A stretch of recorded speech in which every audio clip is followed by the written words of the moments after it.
One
Chandrabhaga नमस्कार माता रुक्मिणी पांडुरंगा पांडुरंगा करू प्रथम नमन पांडुरंगा करू प्रथम नमन पांडुरंगा करू प्रथम नमन गोकरी चरण कंकरिया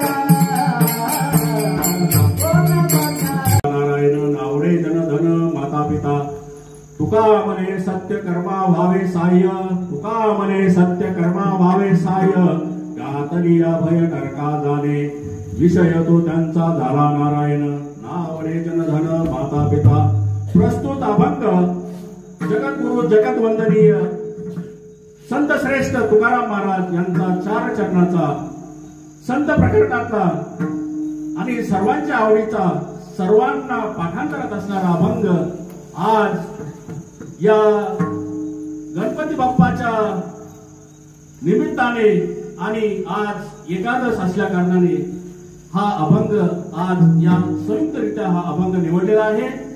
या अभंगाचा जर आपण भावार्थ जर विचारात घेतला तर या अभंगामध्ये तुकाराम महाराज काय सांगतात, भक्त ऐसे जाणा जो देही उदास। भक्त कुणाला म्हणायचं, जर आपल्याला देवाकडे जायचं असेल, देवाबरोबर खेळायचं असेल, देवाबरोबर बागडायचं असेल, देवाबरोबर जेवण करायचं असेल, देवाबरोबर खेळायचं असेल तर यासाठी फक्त एकच मार्ग आपल्या समोर तुकाराम महाराजांनी सांगितलेला आहे, तो म्हणजे भक्त। आणि यामधून भक्त कसा आहे, भक्ताची लक्षणं काय आहेत, भक्ताची वैशिष्ट्ये काय आहेत, या अभंगातून त्या ठिकाणी वर्णन तुकाराम महाराजांनी केलेलं आहे। विठ्ठल विठ्ठल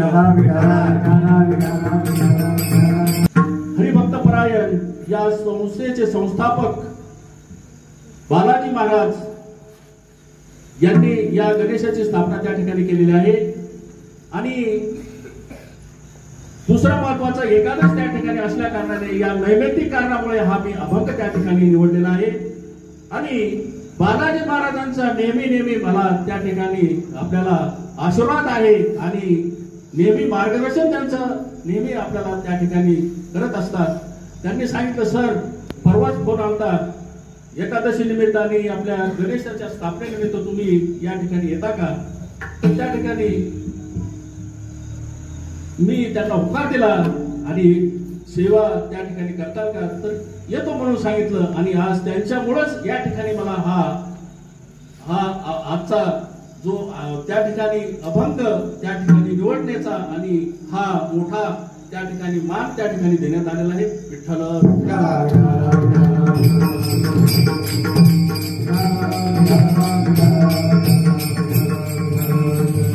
कारण बालाजी महाराजांचं जर कर्तव्य जर आपण पाहिलं ना, तर 2-4 वर्षामध्येच आपण त्यांची माझी ओळख झाली आणि पाहिलं तर आज 100च्या वरती त्या ठिकाणी विद्यार्थी या ठिकाणी शिक्षण घेतात।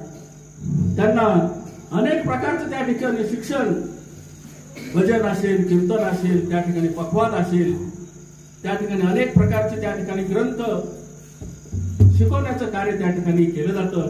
म्हणजे आणि या गावाचं त्या ठिकाणी उद्धार करण्याचं काम, या गावामध्ये शिस्त लावण्याचं काम, या गावामध्ये धार्मिक वाढवण्याचं काम हे बालाजी महाराज त्या ठिकाणी करतात. त्यांच्या आग्रहास्तव आज मला कीर्तनाचे त्या ठिकाणी हा मान त्या ठिकाणी करण्याचा मान मला मिळाला. हे मी माझं भाग्य समजतो. विठ्ठल विठ्ठल शैव भक्त. त्याचबरोबर आपण पाहतो सरस्वतीची पूजा करणारे अनेक भक्त त्या ठिकाणी आहेत. त्याला सारस्वत भक्त म्हटलं जातं. आणि आपल्या गणपती बाप्पाचं त्या ठिकाणी भक्ती करणारे अनेक त्या ठिकाणी भक्त आहेत. त्याला गणेश भक्त म्हटलं जातं.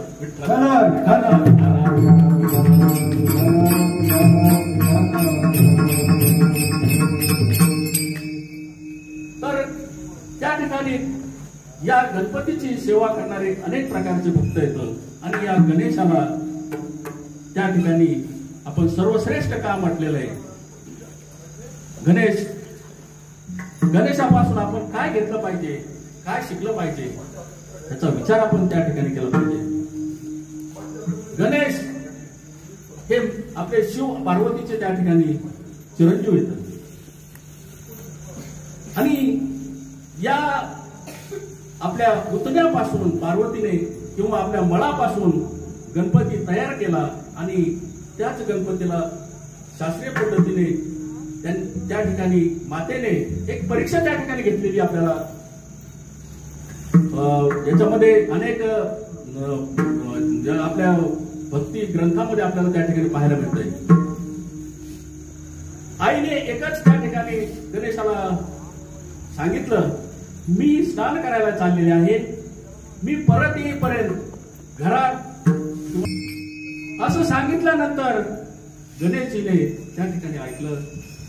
गणेशजीची आज्ञा त्या ठिकाणी आईची आज्ञा मोडायची नाही म्हणून प्रथम आपले शिवाचे त्या ठिकाणी भक्त जवळचे नंदी मामा त्या ठिकाणी आले.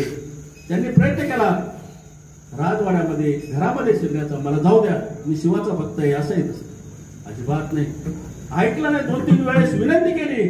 शेवटी ऐकलं नाही नंदीने. शेवटी गजाननाने नंदीला असं जोरात उचललं आणि शिवाच्या समोर त्या ठिकाणी टाकून दिलं. हे पाहिल्यानंतर आपल्या महादेवाला शिवांना असा राग अनावर झाला. राग अनावर झाल्यानंतर शेवटी डोळे लाल बुंद झाले. कोणी असा एखादा पराक्रमी माझ्या भक्ताला त्या ठिकाणी अजिबात त्या ठिकाणी लढाईमध्ये पराभूत करत आहे. पाहिलं राग आला. रागाच्या भरामध्ये शंकराने आपलं त्रिशूळ त्या ठिकाणी काढलं आणि गजाननाचं त्या ठिकाणी नेमकं त्या ठिकाणी त्रिशूळाने छाटलं गेलं. घरात तीर्थ पडले. पार्वती माता बाहेर आल्या. पाहिलं आपला मुलगा त्या ठिकाणी धारातीर्थ पडलेला.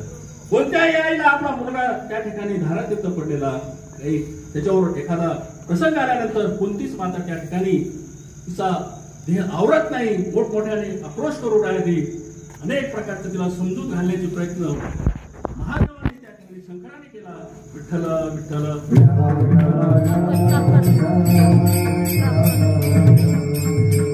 परंतु काही पार्वती माता ऐका ना. शेवटी शंकराने सहानुभूतीने विनंती केली. अनेक प्रकारचे हे केलं. तुझा मुलगा मी जिवंत करून देतो. आणि तिथून आश्वासन देऊन ते असं प्रवासामध्ये निघले. इंद्राचा हत्ती माणसं ही मोराची जाते. त्याच्यानंतर बगळ्याच्या जातीची माणसं सुद्धा समाजामध्ये मोठ्या प्रमाणामध्ये दिसतात. बगळा म्हणजे काय? नदीमध्ये येतो आणि नदी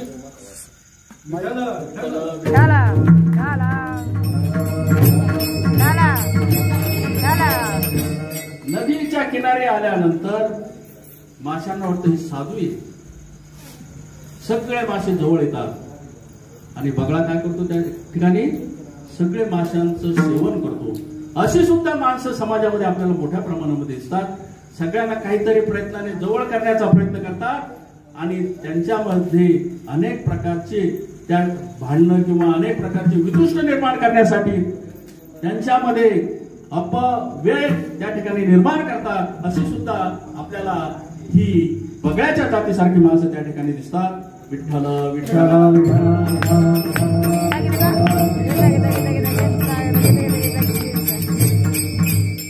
काही माणसं ही बेडकाच्या जातीची सुद्धा आपल्याला त्या ठिकाणी दिसतात. बेडूक काय करतो?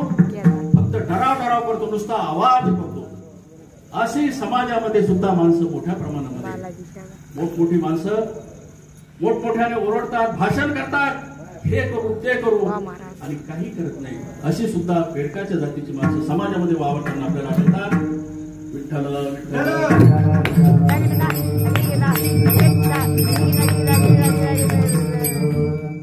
दुसरी राजहंसाची जात. राजहंस म्हणजे काय करतो? सगळं पाणी, पाण्यात दूध असेल त्याचा सार श्रवण करण्याचं काम राजहंस पक्षी करत असतो.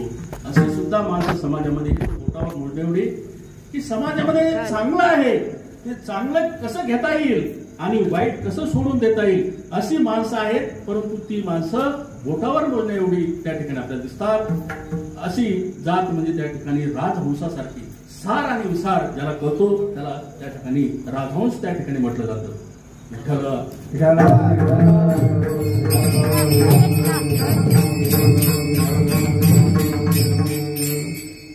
म्हणजे असे अनेक प्रकारचे त्या ठिकाणी आपल्याला माणसं समाजामध्ये वागतात, अनेक प्रकारचे त्या ठिकाणी. म्हणून तुकाराम महाराज जर आपल्याला कुणाला जर सांगायचं असेल तर सर्वप्रथम आपण ते अंगीकारलं पाहिजे. आपण त्याच्यामध्ये आपण जर त्या ठिकाणी संत व्हायचं असेल तर त्याच्या अगोदर आपल्याला भक्त व्हावं लागतं. आणि हे सगळं सर्व काही हे तुकाराम महाराजांनी त्या ठिकाणी ग्रहण केलेलं आहे. आणि नंतर त्यांनी आपल्या अभंगामधून गाथेमधून त्या ठिकाणी भक्ताची लक्षणे त्या ठिकाणी सांगितले. त्यांच्यामध्ये आपल्याला अनेक प्रकारची भक्त समाजामध्ये दिसतात. ढोंगी साधू येतं, परंतु भक्त त्यांना म्हणता येणार नाही. अभंगाच्या पहिल्या चरणामध्ये काय सांगितलं?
उदास झालेले त्या ठिकाणी आपल्याला आढळतात. नारदाच्या गादीवर आपल्याला ते बोलता येत नाही. घरामध्ये घडलं तर ते माणसं दुःखी असतात. त्यांना त्या ठिकाणी म्हणावं का? नाही. काही कारणास्तव काही घटना झाली त्यावेळेस सुद्धा माणसं दुःखी होतात. त्यांना भक्त म्हणावं का? नाही. काय समजलं जातं? भक्त ऐसे जाना जो देही उदास केले आशापासून निवारू. भक्त कुणाला म्हणायचं? जो उदास कशाने आहे की ज्याच्या आशा 7 आशा येतात त्याचं ज्यांनी निर्मूलन, 7 आशा 5 संपलेल्या येतात, ज्या संपुष्टात आलेल्या येतात त्याला त्या ठिकाणी भक्त म्हणावं.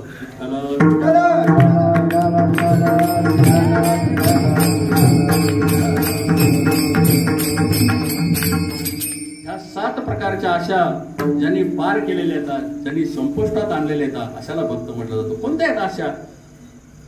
7 आशा कोणत्या येतात? त्या आशा जर आपण विचारात घेतल्या, तारा अहमपास, तारापास, स्वजनपास, पुत्रपास, द्रव्यपास आणि सगळ्यात आपली शेवटची आशा आशापास. अशा 7 प्रकारच्या आशा मानव जीवन जगत असताना आपल्याला त्या ठिकाणी दिसतात. त्याच्यापासून माणूस हा दूर जात नाही. विठ्ठल विठ्ठल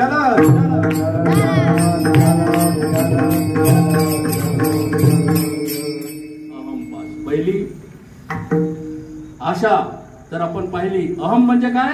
अहंकार, मीपणा. समाजामध्ये असे लोक अनेक प्रकारचे येतात. हे संस्थान माझ्याबरोबरच आहे, हे महाराज झाले, अरे एवढं तर तू का महाराज झाला नाही?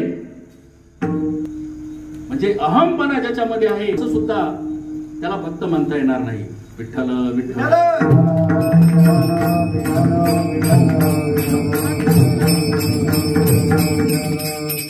दुसरी पास त्या ठिकाणी आपल्याला सांगता येईल, तारा पास.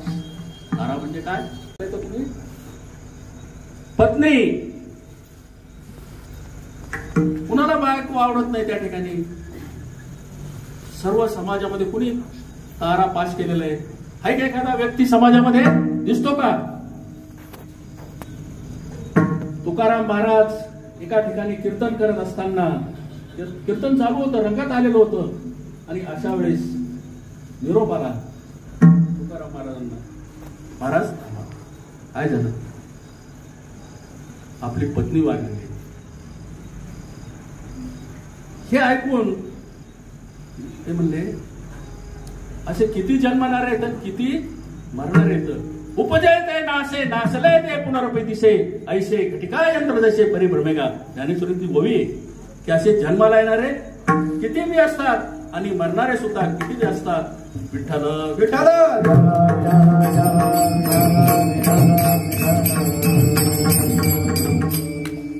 म्हणजे आपली पत्नी सुद्धा गेलेल्याचं दुःख तुकाराम महाराजांनी केलं नाही, म्हणजे त्याला खरं भक्त म्हटलं जातं. त्याच्यानंतर पुत्रपाश.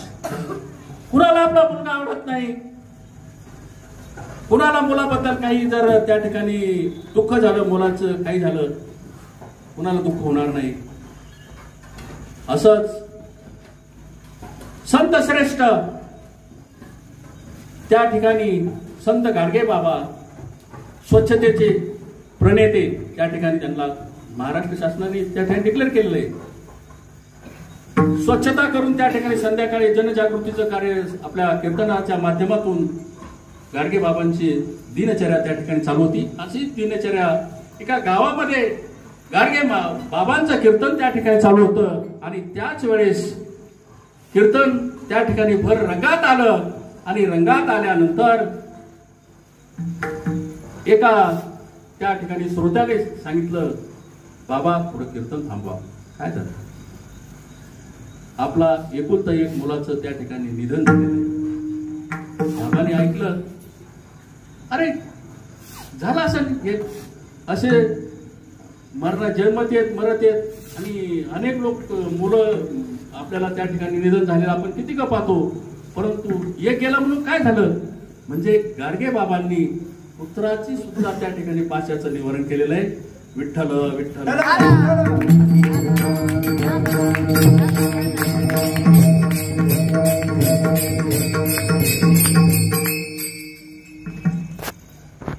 नंतर द्रव्य पास. द्रव्य म्हणजे काय? काय म्हटलं तर द्रव्याला इंग्लिश सर, धन पैसा. कुणाला पैसा नको आहे समाजामध्ये? या द्रव्याच्या बाबतीमध्ये जर आपण त्या ठिकाणी दृष्टांत जर विचारात घेतला, तुकाराम महाराजांचा दृष्टांत त्या ठिकाणी आपल्या विचारात घेतला.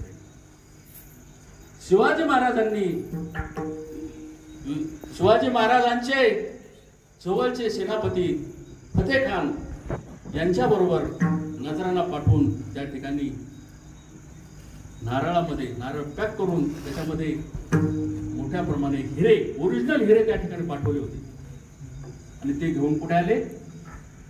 तुकाराम महाराजाचं घर शोधत शोधत शिवाजी महाराज, फतेह खान, सर्व त्यांचं सैन्य तुकाराम महाराजांना हे धन देण्यासाठी आले. आल्यानंतर तुकाराम महाराजांना कळालं शिवाजी महाराज आले आपल्या भेटीला. त्यांना आनंद झाला,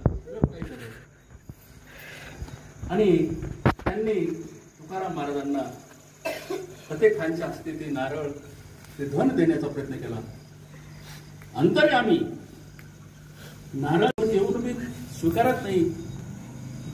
काय महान येतं त्यावेळेस महाराजांनी एक शब्द, तुम्ही तळ हातातले एवढ्याचे राजा आहेत, मी विश्वाचा राजा आहे, असा शब्द तुकाराम महाराजांच्या मुखातून त्या ठिकाणी निघला. विठ्ठल विठ्ठल.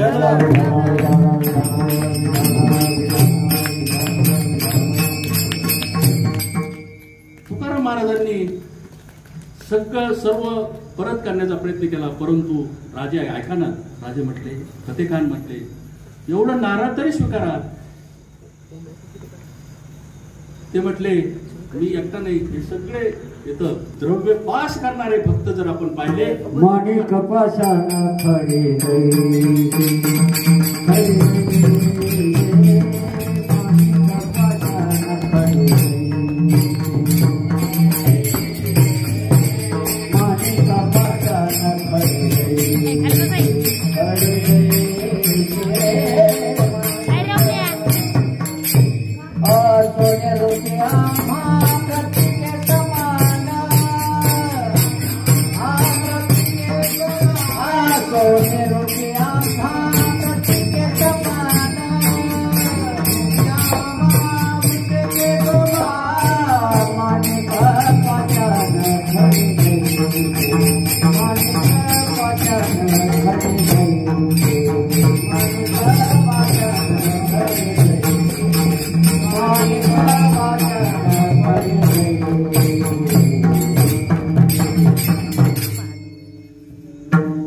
द्रव्य पास करणारे भक्त जर पाहिले तर आपल्याला हे बोटावर मोजणे एवढे भक्त त्या ठिकाणी द्रव्य पास. आणि दुसरा पास आहे सृजन पास. आप्तेष्ट नातेवाईक, कुणी नातेवाईक जर आलं आणि त्यांना रामराम जर नाही केला, आणि त्यातली त्या जवळचं नातं म्हणजे कुणाचं असतं पुंडलिक सर? जवळचं नातं पत्नीच्या माहेरचं कुणी जर आलं आणि जर रामराम श्यामश्याम नाही केलं तर काय होतं? पत्नीला राग येतो. तर त्याचा जर दृष्टांत आपण विचारात घेतला तर नामदेव महाराजाचा दृष्टांत त्या ठिकाणी आपल्याला विचारात घेता येईल. नामदेव महाराज पांडुरंगाचे भक्त, ज्या भक्ताच्या हाताने पांडुरंगराया जेवण केलेलं आहे. बऱ्याच दिवसांनी म्हणजे 4 मुलं झाल्यानंतर जिजाईचे त्या ठिकाणी भाऊ नामदेवरायाचे मेवणे त्या ठिकाणी आल्यानंतर ते बसले घरात.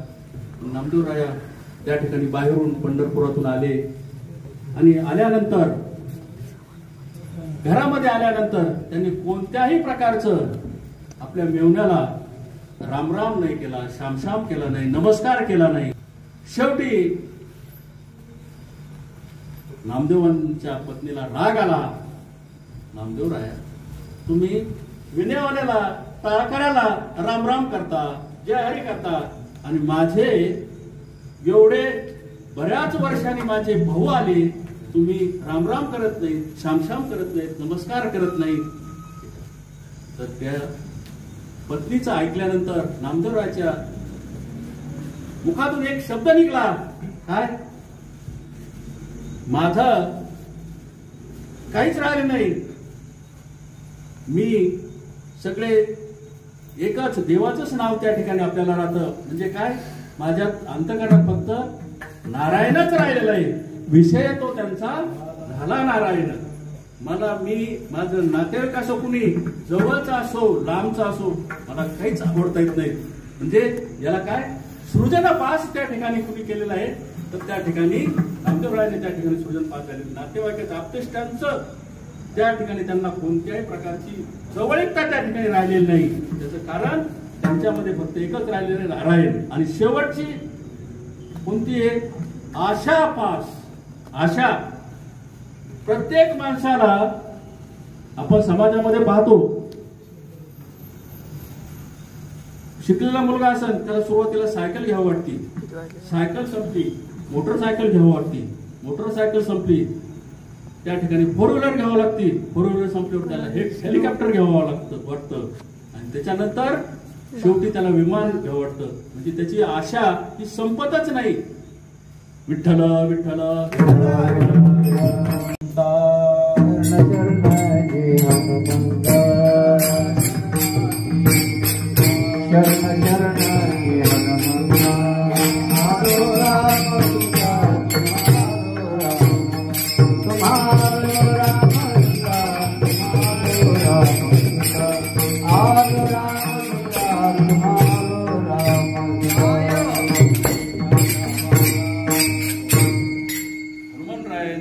सातही पाशांचं त्या ठिकाणी छेद केलेलं आहे, उच्चाटन केलेलं आहे.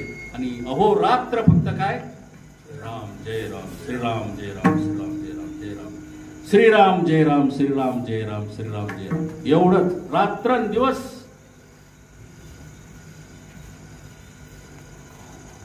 हे सगळं झाल्यानंतर फक्त काय राहतं त्यांच्यामध्ये? नारायण म्हणजे फक्त देवाचंच नाव राहतं.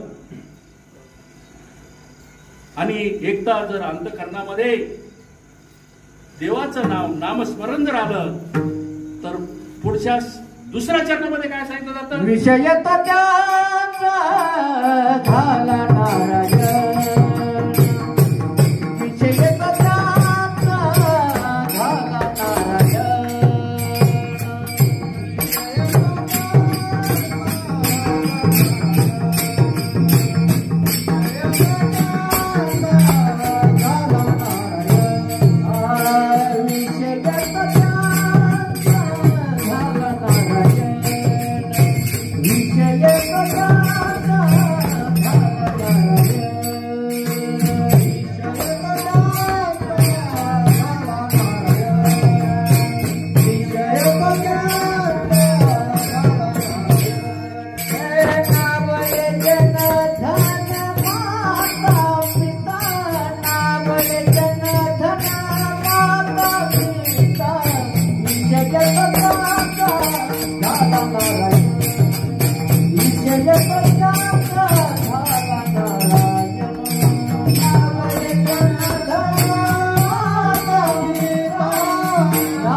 जर देवच झाला त्या ठिकाणी नारायण नारायण फक्त देवाचंच नामस्मरण जर आलं तर अशा भक्ताला, अशा व्यक्तीला पुढं नावडे जन धन माता पिता. नावडे जन, जन म्हणजे काय? लोक आवडत नाही. तर एका अंतःकरणामध्ये जर व्यक्तीच्या, माणसाच्या जर देवाचं नाव जर नेहमी नेहमी यायला लागलं तर काहीच आवडत नाही, फक्त देवच आवडतो. म्हणून जन आवडत नाही अशा व्यक्तींना. जन म्हणजे काय? समाज. का समाज आवडत नाही? आपण कसंही वागलो समाजामध्ये तर नाव ठेवणारा समाज आहेच. जर या दृष्टांचा आपण जर याचा त्या ठिकाणी विचार करण्याचा प्रयत्न केला, दृष्टांत जर विचारात घेतलं तर आपल्याला पहा, आपण जर सरळ चाललोत आणि शांत चित्ताने समोर चाललोत आपण रस्त्याने, समाज काय म्हणतो? काय गर्विष्ठ आहे, काय याला मोठेपणा आलाय, हा बोलत नाही, शांत चाललाय, काय गर्विष्ठ झालेला आहे. आणि तो जर बडबड करायला चालला लगेच तोच समाज काय म्हणतो? काय बडबड आहे, याला काही कळतं का नाही? विठ्ठल विठ्ठल.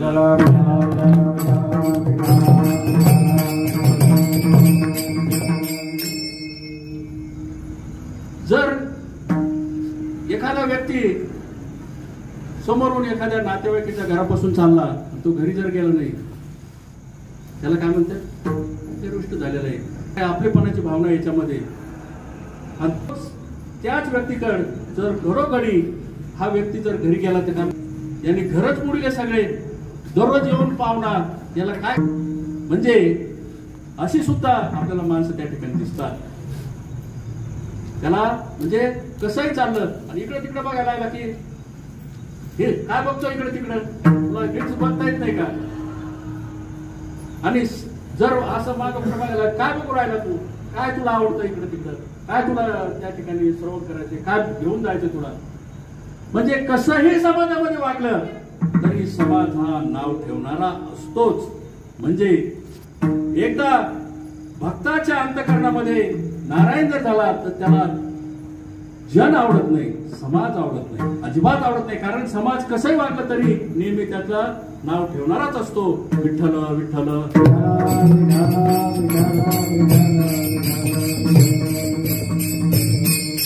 नंतर काही अंतःकरणामध्ये नामस्मरण करणाऱ्या व्यक्तीला दुसरं काय आवडत नाही, धन आवडत नाही. नावडे जन धन. धन म्हणजे काय, पैसा. पैसा कुणाला आवडत नाही, सर्वांना पैसा आवडतो. पण ज्याचं जो भक्त आहे अंतःकरणापासून आणि ज्याला देवावर निष्ठावंत त्या ठिकाणी सेवा करण्याची इच्छा आहे, अशा व्यक्तीला किती पैसा असू द्या समोर टाका, पण त्याला त्या ठिकाणी लालच नाही. आणि भक्त याच्यापासून का दूर गेलेले तर धनामध्ये त्या ठिकाणी दुश्मनगिरी वाढते, धनामुळे त्या ठिकाणी मारामाऱ्या वाढतात, धनामुळे त्या ठिकाणी माणसामध्ये खून दरोडे म्हणजे अनेक प्रकारचे अपप्रकार आपल्याला या धनामध्ये त्या ठिकाणी धन जर आपण प्राप्त केलं त्याच्यामध्ये अनेक प्रकारचे विघातक त्या ठिकाणी परिणाम समाजामध्ये आपल्याला आढळतात. म्हणून भक्तांना त्या ठिकाणी कोणत्याही प्रकारचं धन आवडत नाही. विठ्ठल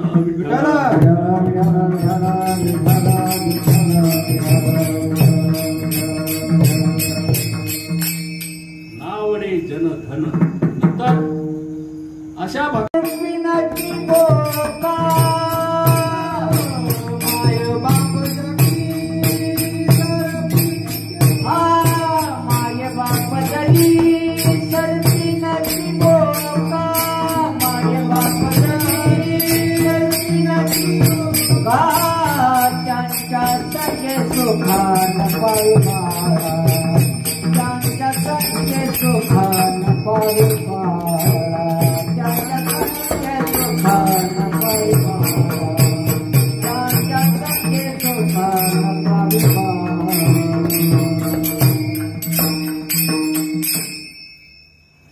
सांगितलं, आई माझा जन्म झाला त्याच वेळेस तू मला का मारून टाकलं नाहीस,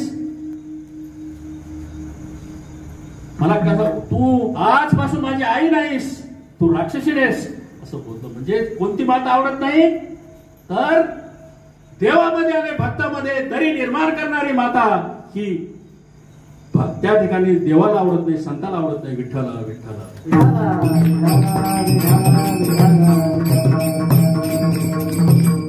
अभंगामध्ये काय सांगितलंय, जन धन माता पिता. पिता सुद्धा आवडत नाही. भगवंता ही सुद्धा व्याख्या चुकीची वाटते मला.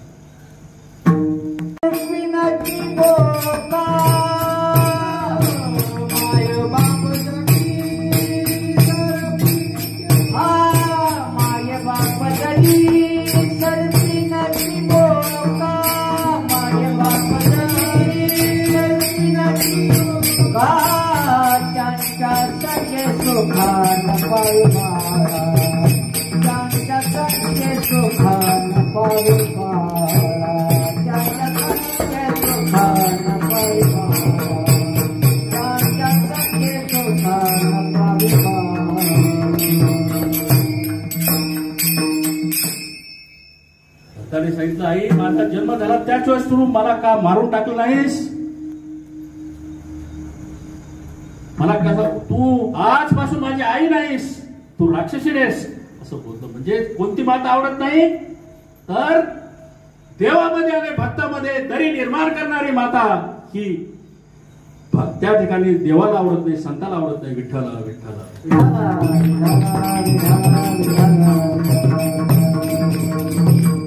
अभंगामध्ये काय सांगितलंय, जन धन माता पिता. पिता सुद्धा आवडत नाही. भगवंता ही सुद्धा व्याख्या चुकीची वाटते मला.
पकडून केसाला धरून आणण्याचा प्रयत्न करतो. द्रौपदी विनंती करते, अरे मी तुझी भावजाई आहे, तुझ्या भावाची पत्नी आहे, मला नको असं वागू.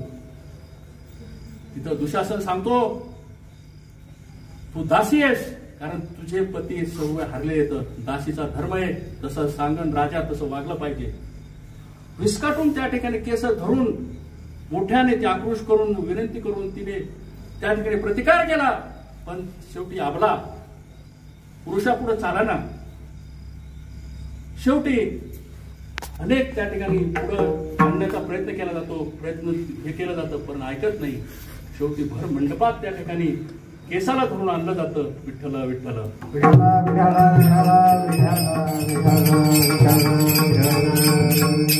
आणल्यानंतर भर त्या ठिकाणी वीर शूर वीर त्याच्यातला गरम रक्ताचा भीम उठण्याचा प्रयत्न करतो गदा घेऊन. धर्मराजा सांगतो, थांब, ज्याने कर्म केलं त्याला कर्माचं फळ भोगावं लागेल. जस त्याला सांगतो, जसं केलं तसं ऐकत नाही.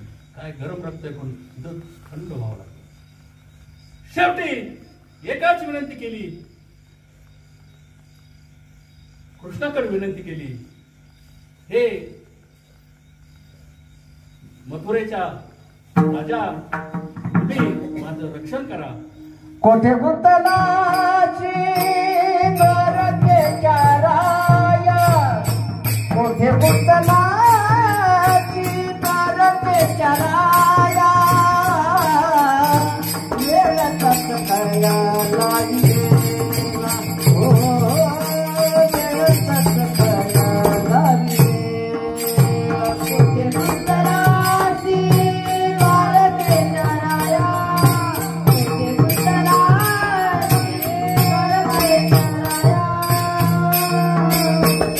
गरजेच्या राया,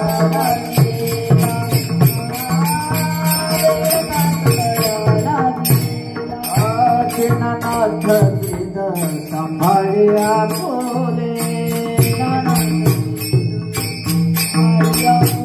आदिनाथ वृंद संभाळिया बोले,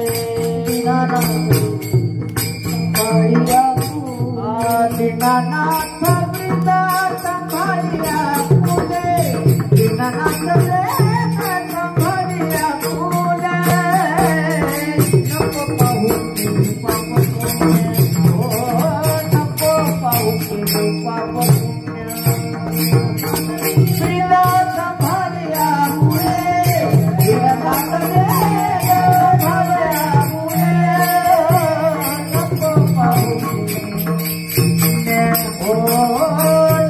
पाहू पाप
एवढा तुकाराम महाराजांच्या अभंगाचा भावार्थ निरूपण करण्याचा प्रयत्न मला संत वामन भाऊ महाराज, वैकुंठवासी तुकाराम महाराज, दक्षिणमुखी हनुमान, माझ्या आईवडिलांची सेवा, सर्व गुरुवर्यांची त्या ठिकाणी मिळालेलं, त्या ठिकाणी आपल्याला ज्ञान आणि या सर्वांच्या आशीर्वादाने मला आज सेवा करण्याची संधी आणि विशेषतः या श्रीराम संस्थानचे मठाधिपती